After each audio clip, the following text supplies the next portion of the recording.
Alright, good afternoon, dear Yumstastic learners. So maraming salamat po sa ating mga kasama ngayong hapon, lalong-lalo na sa ating direktor na si Tutor A. Good afternoon po.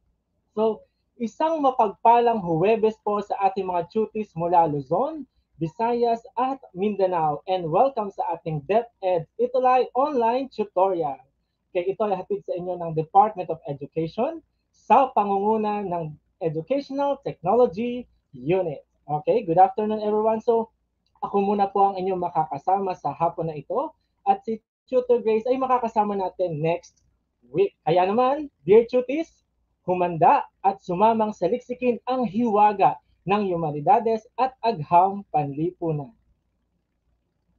Okay, ako ang inyong Tutor Josh mula sa SDO Nueva Ecija, na nagsasabing dito sa Itulay, kami ang inyong magiging gabay sa inyong paglakbay at pagtulay tungo sa pagkatuto. Yung static learning, i-push natin yan. And also, good afternoon sa ating mga kasama ngayong hapon. Andyan sila Joseph Conrad Bulaklak, hello po. Grayson Halia, Edson Marina Reyes, hello po Tutor Josh and Tutor A, watching from Mawake High School, SDO Mabalakad City. So, good afternoon po at dear tuties, simulan na natin ang ating pag-aaral sa ating subject na Trends, Networks, and Critical Thinking in the 21st Century Culture. Okay? So, anong mga ba ang ating matutunghayan ngayong hapon? So, ang ating pag-aaralan ngayong hapon ay ang ating module number 5 na may pamagat na Neural and Social Networks. Okay, so hello po sa ating mga kasamang tutor. Ayan si Edson Mayrina Reyes. Hello po, sir. Ating kapwa tutor. Good afternoon.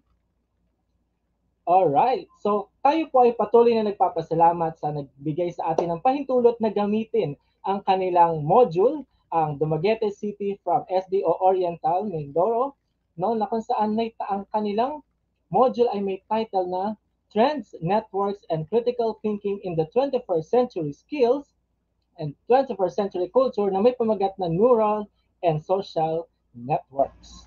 Okay, so alam ko na handang-handa ng ating mga tuties para sa pag-aaral natin ngayong hapon. At ang ating objectives ngayong hapon ay, okay, at the end of this episode, the tuties should be able to, number one, differentiate connections from relationship and network.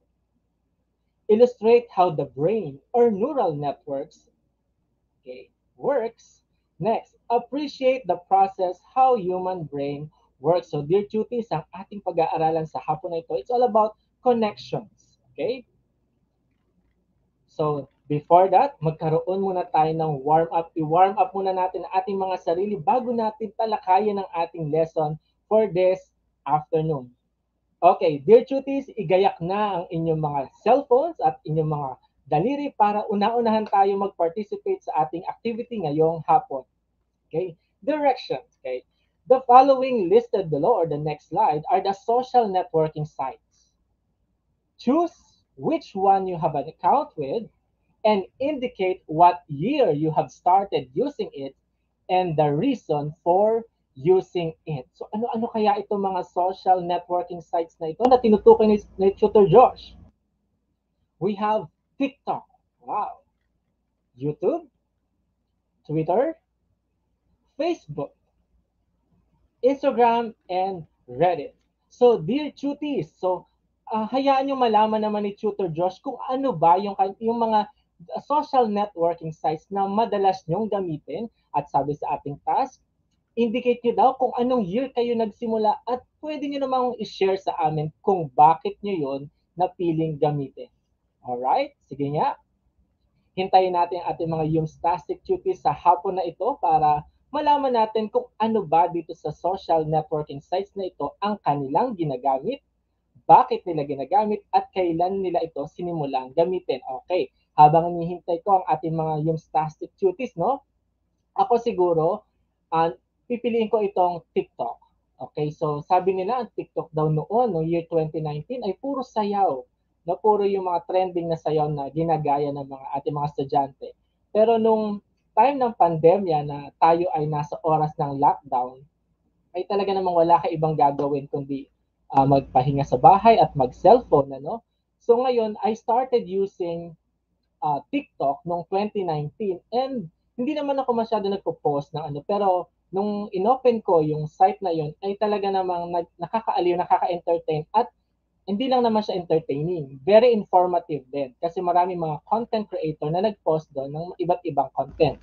Ayan, maraming salamat Grayson Halya sa iyong participation. Sabi niya, Facebook po, Tutor Josh, no? I started using it 2016 for communications purposes sa school po. Okay, tama naman yan. Noon, ang Facebook, di ba, pagpo-post natin ng ating mga insight and impressions, but nowadays, lalong-lalo na sa aking mga kapwa guro, na talaga namang gamitin namin ang Facebook una sa pagpo-post ng aming mga activities, no, pagpo-promote ng aming mga activities sa school, then ginagamit din namin ito para magkaroon ng participation yung mga estudyante, no, ipopost nila yung kanilang project, no, tapos marami din sa pageant, sa botohan, ganyan. No, and also the messenger, ano, talaga naman naging gamitin ngayon sa panahon natin ngayon ang social networking sites na ito, lalong-lalo na ang Facebook. So maraming salamat Jason Harya for your participation. So habang hinihintay natin yung responses ng iba nating mga tuties, okay, move on na tayo, no? So isang Yumstastic na palapak para kay Grayson Harya. So ang ating topic ngayong hapon ay neural and social networks. So kanina pa natin yung pinag-uusapan yung networks, connection, sabi nga ni Grayson Haya kanina, yung Facebook for communication. So we communicate because we need connection. All right? So sabi ni kay Nicole Siringan grade from grade 12 siya, no? So ayan, so siya kasama natin ngayon. Hello, good afternoon Nicole Siringan. Okay. So ayan po, ating topic is Module 5, Neural and Social Networks. So lesson 1 is connections, relationships, and networks. Nako, nakarinig ang ating mga tutis ng relationship. Ano kaya yung tinutukoy ng relationship na ito? No? Sige, let's move on. So let us define first what network is. Okay, so a network is a group of individuals who collaborates with each other to be able to achieve a purpose and connection. Okay, so hello, Nicole Siningan, maraming salamat. And dear tuties, don't forget to like and share this live session natin para mas marami tayong maabot na other tuties. Ano? So sa mga classmates ninyo, sa mga friends ninyo, okay, pakishare po para marami pa tayong magkakasama ngayong hapon as we discuss our topic about neural and social networks. So again, networks. So a network is a group of individuals, no, who collaborates with each other to be able to achieve a purpose and connection. So yes, hindi naman sinabi nga natin that no man is an island, that hindi natin kayang mabuhay mag-isa. We need other people. We have to connect to other people, no, in order to help us, to help them. Sabi nga sa isang movie, help me to help you to help them. Right? Help me to help you to help them. So, napakagandang quotation nun sa isang movie na yun na kung saan it speaks of connection. I will help you will help me to help others. No? That is an insight about network. So another, okay, network. No, it can be best described as work team, meeting of learners of the same course, and profession of any group who works together for a common cause. So yun talaga, no. So ang pagtutulungan or yung connection talaga sa isa't isa, dapat meron diyang common among them or among the groups, no? Kasi hindi naman kayo magtutulungan kung hindi kayo nagkakasundo or walang consensus. So ibig sabihin, when we say network, there is a common goal, there is a common purpose. Right? Next. Wow, so there are different kinds of networks. So the first one is human network. By the way, let me thank, okay, Teacher Eman for his lesson about this. No? Isa rin natin naging reference sa ating lesson for this afternoon. Si Teacher Eman, isa siyang teacher na kung saan nagturo rin siya ng ganitong topic about neural and social networks.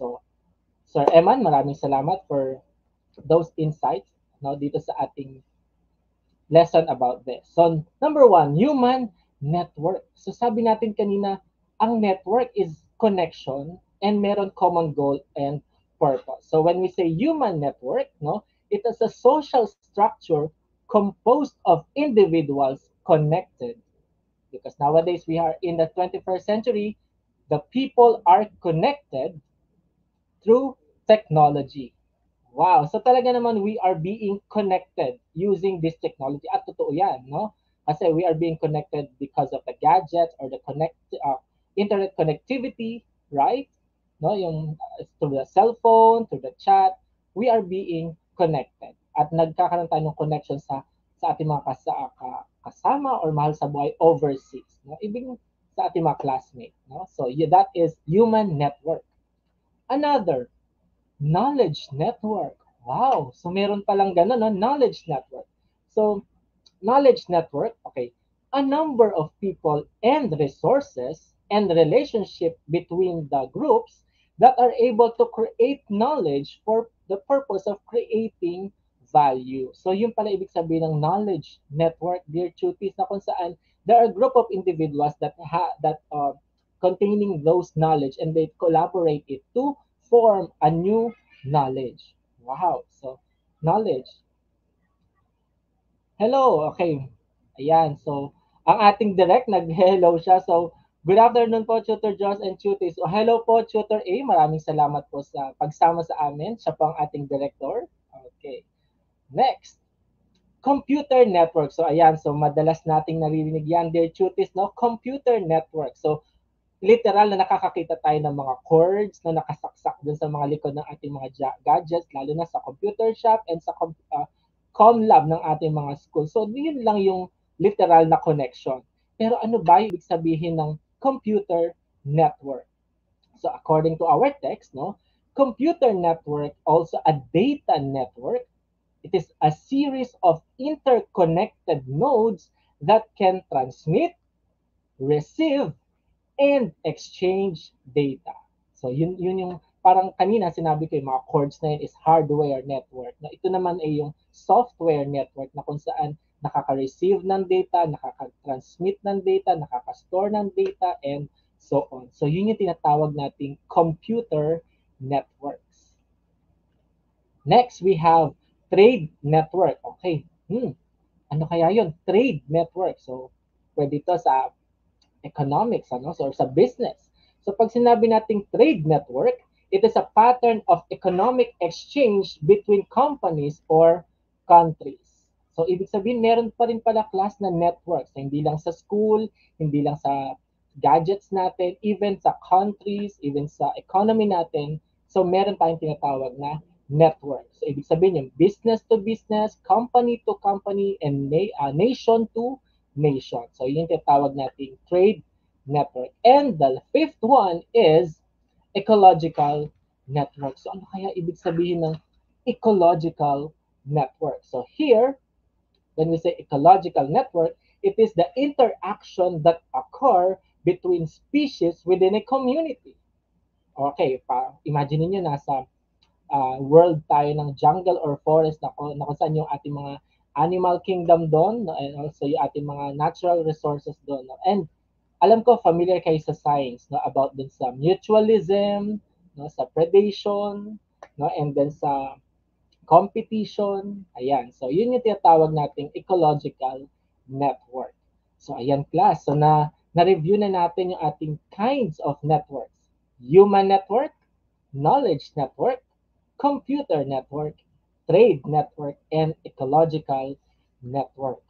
Alright. So now, pakinggan naman natin or aralin naman natin kung ano ba ang tinatawag na networking. Ito ba yun na papakinggan nating madalas na open-minded ka ba? So, hindi siguro yun, ano? So, pag kasi sinabi nating networking, no, it is it is somehow related to parang outsourcing, no? Or parang reaching out. No, yung parang lumalabas ka dun sa core mo to reach other groups, no, in order to improve your project or improve your company or improve your purpose. So ganun yun. So according to our text, no, networking is the outreach of the resources in different ways so as to increase the effectiveness of your program. Right? So yun yung sinabi nating networking kasi hindi mo kayang mag-isa lang. So kailangan mong mag-reach out ng other companies or other groups in order for them to help you. So yun yung sinasabi ko kaninang quotation, no, from the movie. Help me to help you to help them. All right? So that's network. Okay, so networking, it also strengthens the work team to advocate issues, provide credibility, attain outcomes, give accurate information, plan activities, support project, and solve potential problems. Maybe kasi yung idea ng ibang company ay makakatulong to resolve yung pinagdadaanan or kung pwedeng makakuha ka ng idea sa ibang company para ma-improve yung sa'yo. So, tinatawag natin yan na benchmarking, di ba? Connections.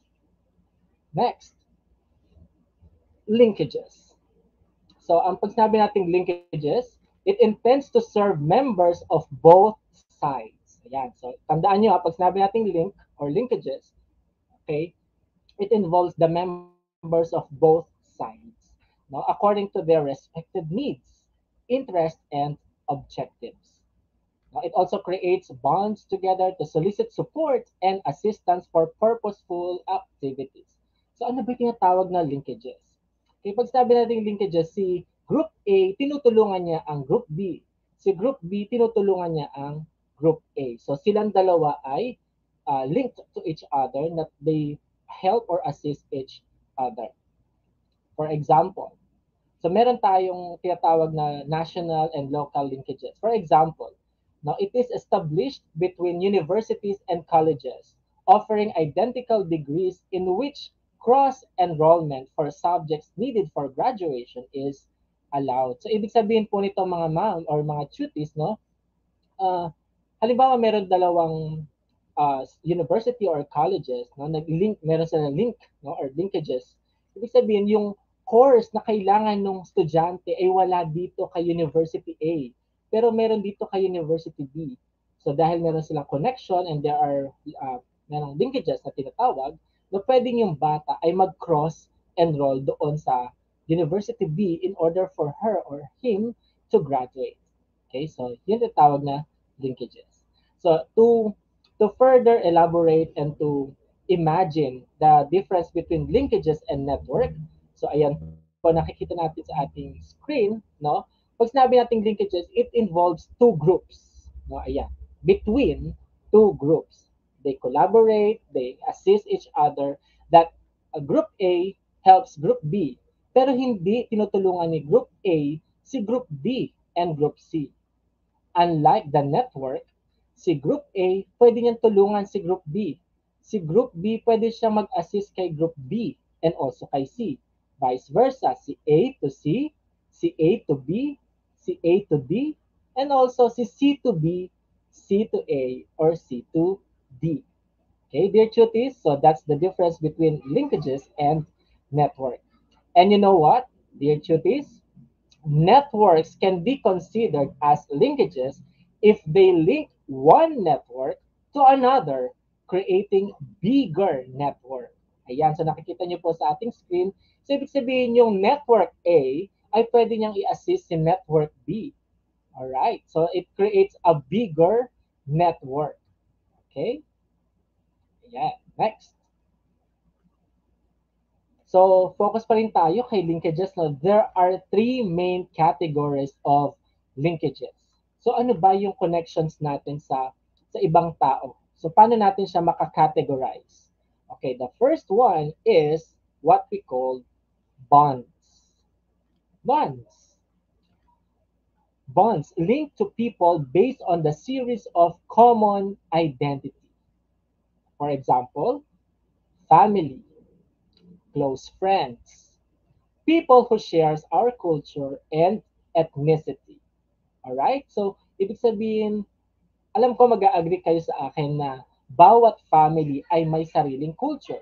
Dito sa Philippines, meron tayong sariling culture. Ang Luzon ay may sariling culture, right? Ang Nueva Ecija, ang Pampanga, ang Quezon at iba't ibang lugar ay merong culture. Pero 'di ba sa bawat family din natin ay may kultura, meron tayong norms, 'di ba?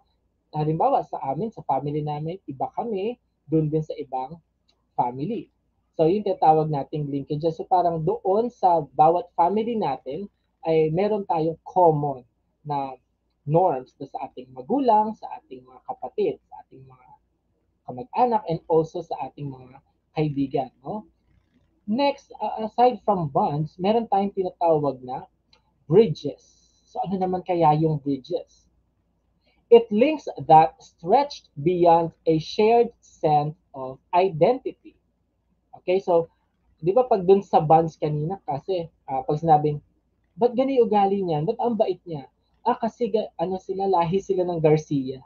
Di ba? Ganon. How about these bridges naman? So, links that stretch beyond a shared set of identity. So, ibig sabihin, you are still connected to other people, pero magkaiba kayo ng ng norms or culture, no? For example, distant friends, colleagues, and associates. Okay, next.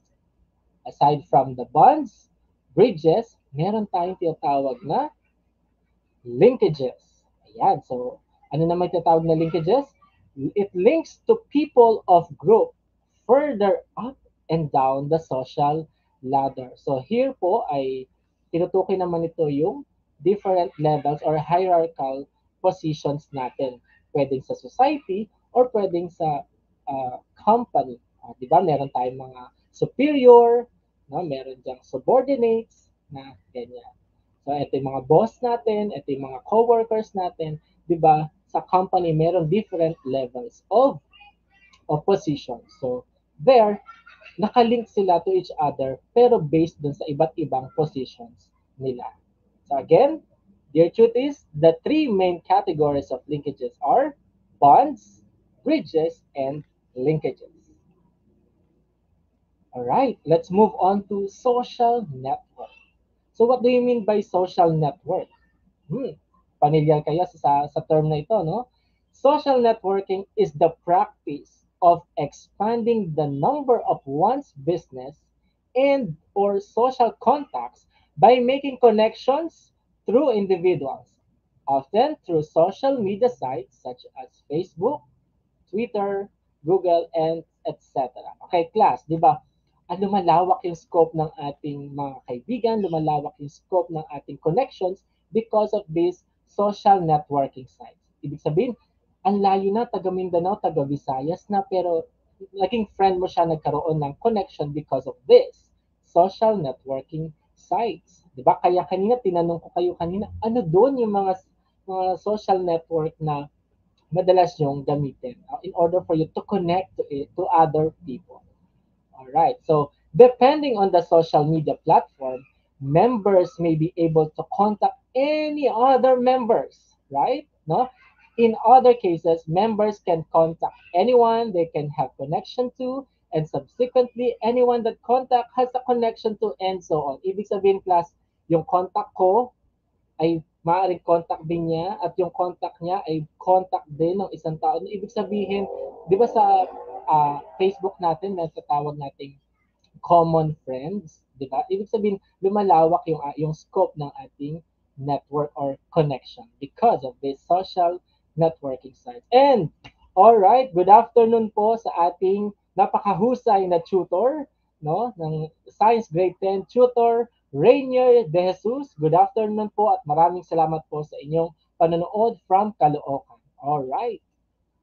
Next. Okay, dear cuties, here are the top 10 popular social media apps in 2020. And I'm sure all of you are familiar with this. Facebook, Instagram, Twitter, Pixelite, YouTube, LinkedIn, TikTok, Snapchat, WeChat, Pinterest. So, hindi na natin i-discuss isa-isa yan dahil I'm very sure na familiar na kayo sa kanilang lahat no, sa 10 top na yan na popular, lalong-lalo na sa ating mga tuties. Alright, so kanina, diniscuss natin yung network, linkages. Now, let's have connection. Okay, sabi nga ni Sarah Geronimo, di ba, dun sa kanilang movie, the connections that you don't have. So, gaano ka-importante itong connections na ito? Alright. Connection refers to something that joins two or more objects or individuals.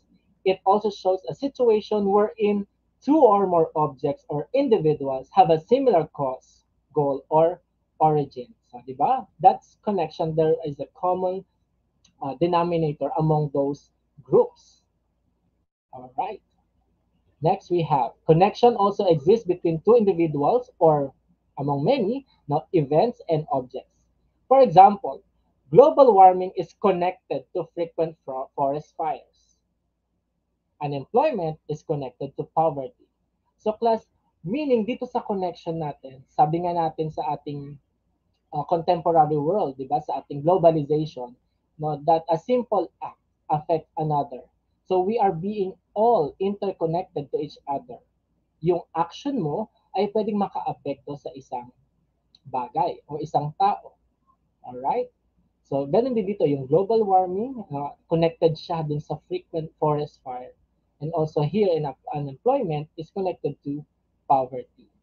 So, yun yung tinatawag natin connection na mayroong end result, yung bagay na gagawin natin. How about relationship?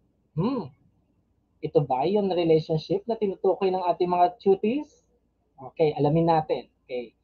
So, relationship refers to the state or condition of being connected. So, tama naman din. No? Ibig sabihin, pag meron kang relationship, you are connected to that person or you are committed to that person. Okay. The way in which two or more individuals or groups regard and behave toward one another, the manner by which two or more people as association or countries deal with each other. So, yung tatawag nating relationship. Ano-ano ba ang ibig sabihin, ang klase ng relationship? Pwede siyang sa ating mga kaibigan, no, sa ating mga special, hindi pala dapat mga, sa ating special someone, isa lang dapat yun, no? With our co-teachers, colleagues, co-workers, churchmates, ganyan, co-members of an association, family members, and so on. Okay, so yun yung tawag nating connection. Dito sa tinatawag na relationship. We are being committed to them. We are being connected to them. So that's relationship. Alright. So bakit ba natin pinag-aralan yung connection, network, relationship? Bakit merong interconnectedness na tinatawag kanina si Tutor Josh? Dahil related yan sa ating pag-aaral ngayon about the neural networks. Kanina, nag-focus tayo sa social networks. How about the neural networks? I-relate natin yung kaninang pinag-aralan nating social network dito sa neural networks. Pag sinabi nating neural, it speaks of the brain. Tingnan natin. The brain is one of the biggest and amazing organ in the human body. Totoo naman yan. Wow. The brain is the amazing organ, no, in the human body. No? It is composed of billions of nerves that communicate with other nerves via synapses. Okay, class, kanina, ibig sabihin, yung mga networks na pinag-aralan natin kanina, no? For example, a message from me will be sent to other people through the connection, to the technology, perhaps, no? Or text message or social media. So yung one message ay nakakarating doon sa receiver. So ganun din dito. So sa brain natin ng ating human body, meron niya nagaganap na communication because of the nerves, no? Because of these synapses. Example, ito yung aking kamay, di ba? Kapag ito ay kinurot ko siyang ganyan, sinaktan ko siya, di ba? Because of the nerves, no? Because of these neural networks, no, yung message na naramdaman ng aking skin, ng aking muscles, because of the nerves, ay pupunta siya, because of the networks, pupunta siya sa brain at sasabihin ng pa-process ng brain yon na nasaktan ka. Kailangan, dahil nasaktan ka, ang tawag doon ay pain. At dahil ang tawag doon ay pain, magre-react ka. Pwede kang sumagot ng aray. Ganun siya pinaprocess pero sa napakabilis na moment na gaganap yun, di ba? For example to, inurot ko siya, napakabilis na mag-transmit ng message sa ating brain. Okay, sige. Yun din tawag nating communication, no, within our human body. The brain is an amazing 3-pound organ that controls all the functions of the body. So napaka-importante na ating brain, no? It interprets information from the outside world and embodies the essence of the mind and soul. So yun po. So si brain na nag-interpret, nagko-communicate sa buong body system natin. No? Kaya kanina, yung social network, transmission, connection, ng ating communication or relationship natin sa ibang tao or groups, gayon din dito sa ating neural network. All right.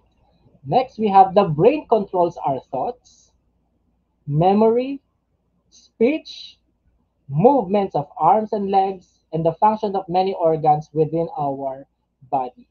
All right. So our brain is composed of nerve cells, which we call neurons. No? Its role is basically to spread messages from one nerve to another. So neurons, no? Tawag dyan. Then these nerve cells are set together in our brain to form a network of nerves. No? These nerves pass just as like electrical impulses. No? Di ba? Napakabilis niyang mag-send ng information sa ating brain at sa ating body system. At merong parts ang ating brain. No? So the first part is the cerebrum. Okay. Cerebrum. Cerebrum is the largest part of the brain and is composed of right and left hemisphere. So yun yung ating cerebrum. Okay? It performs higher functions like interpreting touch, vision, and hearing, as well as speech, reasoning, emotions, learning, and fine control of movement. So yan po, sila po yung the left and the right no, hemisphere ng ating brain. Cerebrum. Next, we have cerebellum. Cerebellum is located under the cerebrum. Ayun, nakikita nyo sa ating screen mga cuties. No? Cerebellum is located under the cerebrum. Its function is to coordinate muscle movements, maintain posture, and balance. Tandaan ha. Yan. So, yung ating cerebrum ay sa ating thoughts, emotion, vision, ganyan. Ito namang cerebellum, ang nakafocus siya sa movements, posture, and balance. And syempre, hindi natin dapat kalimutan ang brainstem. Okay. Brainstem acts as a relay center connecting the cerebrum and cerebellum to the spinal cord. Now, it performs many automatic functions such as, tandaan na, breathing, heart rate, body temperature, wake and sleep cycles, digestion, sneezing, coughing, vomiting, and swallowing. So, yun po ang function ni brain stem. So, ayan, cuties. Na-review na natin yung inyong science lesson noon, no? Nirelate natin siya sa ating neural and social network. Na-review na natin ang brain, no? Yung kung paano nagkakaroon ng connection and communication within our body system. Na-review na rin natin kung anong purpose ni cerebrum, cerebellum, and brain stem. Alright, dear cuties. So ngayon, matapos nating pag-aralan at i-discuss ang ating neural and social networks, ngayon naman, dako na tayo sa ating assessment. Tingnan natin kung may natandaan and I'm very sure may natandaan at may natutuhan muli ang ating mga cuties ngayong hapon about our discussion. Neural and social network. So dear cuties, no? Yan, ihanda na ang inyong mga cellphone, ang inyong keypad, ang inyong mga daliri no, sa pagsagot no, ng ating assessment. So the direction is choose the letter of the correct answer. So pwede yun mga cuties, no? Type nyo, number 1, A. Number 2, C. Number 3, D. Sige, pabilisan tayo. And alamin natin kung sino ang magiging Humstastic Cutie of the Week. Alright? So, I'm sure ready ng lahat. Question number 1. Dear cuties, The command center for human nervous system. Is it heart, eyes, human brain, internal organs? All right. So, dear cuties, sino kaya ang mauunang sumagot ng ating assessment question number 1? This is the command center for the human nervous system. Okay, Grayson Halia said it is letter C, and you are correct. So, congratulations, Grayson Halia. So, proceed tayo sa number 2. Yan. Okay, thank you, Nicole Siringan. Letter C daw. Correct. Next, we have number 2. The brain receives information through the blank senses. So, how many senses do we have? 10, 7, 6, or 5? Is it A, B, C, or D? Okay, type na ating mga dear cuties. 10 senses ba? 7 senses? 6 senses? Or 5? Okay, naunang sumagot si Grayson Halia, sinundan ni Nicole Siringan. The correct answer is letter D. And both of you are correct. 5. Okay, number 3. This is the largest part of the brain. Is it A, cerebellum, B, cerebrum, C, brainstem, or D, neurons? Grayson, Nicole, at ating mga yung stastic cuties out there. So ano kaya? Number 3 is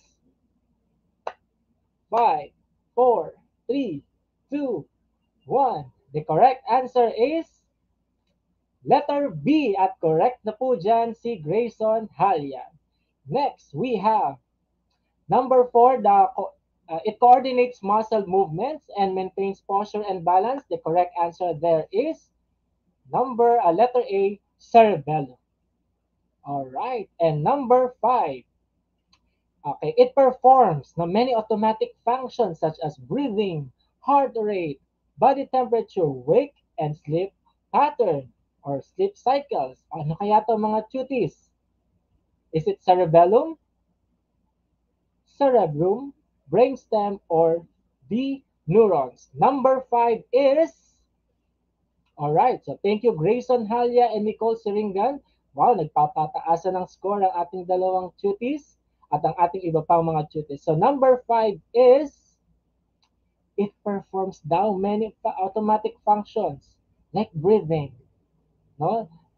Okay, like sleep cycles, digestion, sneezing, coughing, vomiting, and swallowing. Okay, the correct answer for number 5 is letter C, brain stem. At maraming salamat po sa ating mga nakasama ngayong hapon, lalong-lalo sa ating mga cuties.